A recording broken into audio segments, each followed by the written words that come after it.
I would like to refute one of Andrew's claims. He said that there are 21 other companies that will be privatized through privatization of, manned space exploration. However, currently, SpaceX is the only one federally funded by NASA, so SpaceX is the only one that is really relevant to this debate. The other ones that are not federally funded really do not need to be considered at this point. Also, privatization would have the wrong priorities in general. In space exploration from the New World Encyclopedia, it states, reasons for exploring space include advancing scientific research, uniting different nations, and ensuring the future survival of humanity.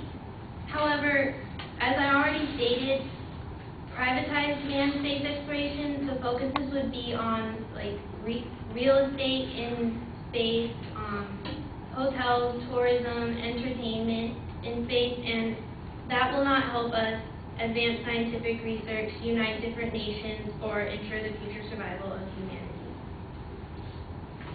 As Christina stated, there is a large problem with the current debt right now, and manned space exploration is too expensive in general, so because of that, we should not increase federal funding for it and stick with our current focus on robots. Edward Hudgens wrote Time to Privatize NASA, and he said, Duke University professor Alice Rowland, taking into account shuttle development costs that NASA ignores in its new releases, said that per pound price at $20,000 pegs the per pound price at $20,000. Other overhead would mean a cost as high as $35,000 per pound. So, if a 160-pound John Glenn were sent up as shuttle cargo, total postage would run between $3.2 million and $5.6 million. So obviously manned space exploration is very expensive, and that would not really help our already grave debt. And to continue with that, Bobby Webster, who wrote Space Exploration, said, space exploration requires huge government subsidies. The Voyager missions alone cost just under $1 billion. This money could be much better spent elsewhere.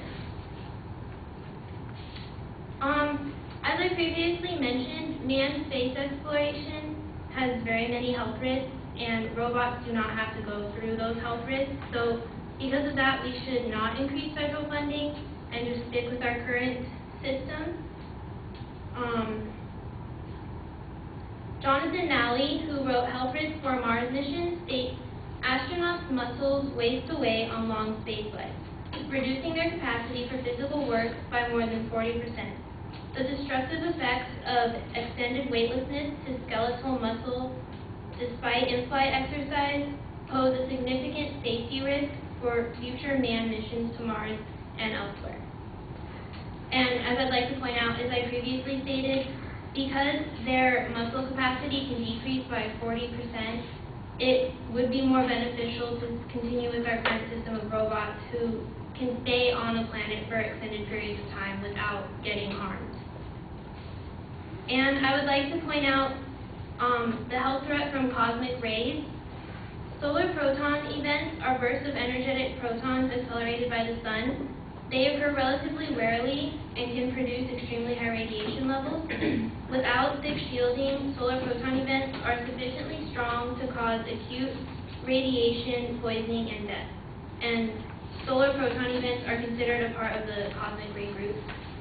So, because of these reasons, we should not increase federal funding and privatize. We should stick with our current focus on robots and unmanned space exploration. Thank you.